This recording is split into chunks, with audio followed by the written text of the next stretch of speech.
Hello! So in this section you're going to map out what insights are most relevant to your brand. So there are different ways to think about this, and we're working towards figuring out your positioning. So this is all fuel for your positioning, which comes a little bit later. So think about the experiences people have using the product and the values that came up, how you make someone feel, or you could make someone feel, or the emotions that came up during your interviews. How can you help them become the person they want to be? And think about the situation as well where they use the product. So, for example, did you discover your customers looking for simplicity?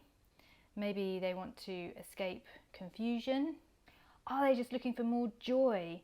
Are they really stressed? Are they tired out? Or, do they want to feel like they're doing the right thing? They want to live a more ethical life or live their values, or whatever they might be. So these are the kind of things you can add into the emotional needs box. The rational needs box will probably be a bit easier. It's probably a bit more familiar to you because it's more product focused. But remember to just keep an open mind about things that you might be open to changing or adapting about your product that might meet a need that you did discover really well. So just a few examples of different positioning to fuel your creativity. So Airbnb sells holiday rentals, essentially just a place to stay when you're away.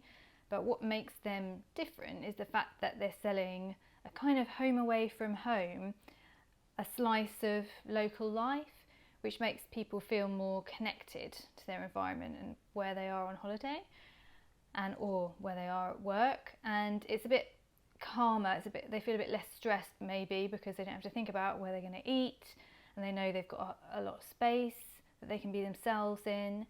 Now that's very different from an experience like Hilton, which is designed all about luxury and escaping reality for a few days.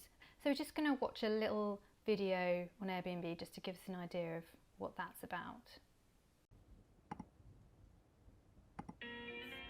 Oh, Florence. That's Stefania, our host. Yeah, we stayed in a room in her place, and every morning she'd make us coffee. She was always like, you should go here.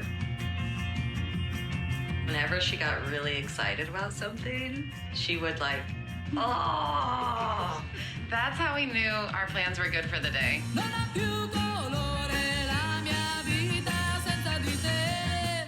So the experience of staying at a Hilton, for example, is very different. It's catering to very different needs, and a different kind of person is going to stay at the Hilton as opposed to get an Airbnb. So let's have a look at the Hilton video.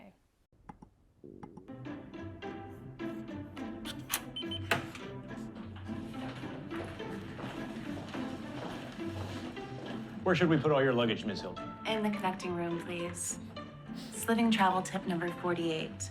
Book confirmed connecting rooms for an extra large closet. Or, for your family.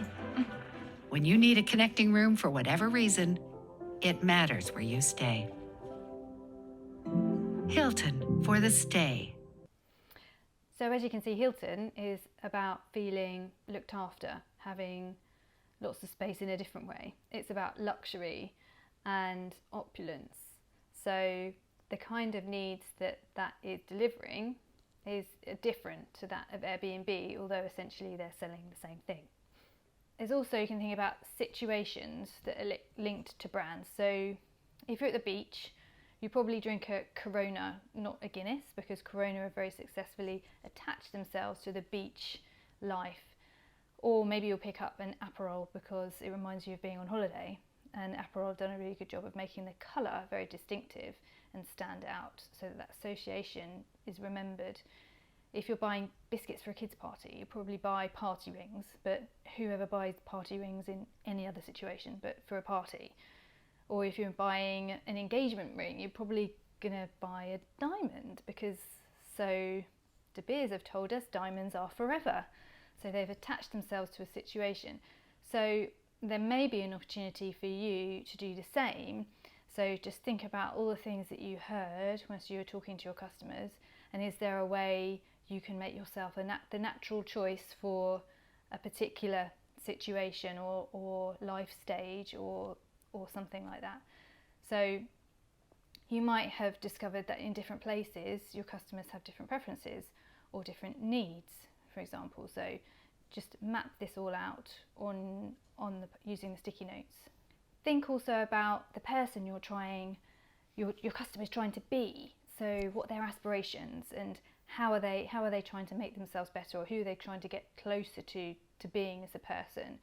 So, you know, if you're a designer, you're going to buy an Apple, you're not going to buy a PC. So they've really successfully understood their audience and their needs, and they've designed everything to be able to appeal to them. So they're almost made themselves the only choice in this space, and they can really own it.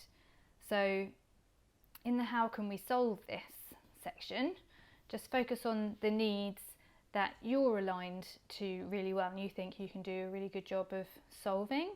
And that's both the rational ones, the practical product focused ones, and the emotional ones. Just do one at a time. Then we're going to condense that down even more by picking just one rational. If you had to pick just one practical rational need that you solve and one emotional need, then write that in the box there. So it might be, an emotional need might be just, you know, I want to feel more calm. You know, whatever it is that is most relevant to that person in their life and your product. So, and then write down all the reasons that you can think of that why you can genuinely do that better than anyone else.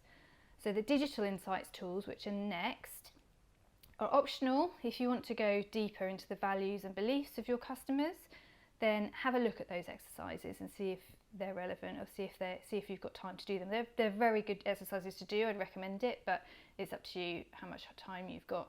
You will need a paid Miro account for these because you need to do interviews with multiple people.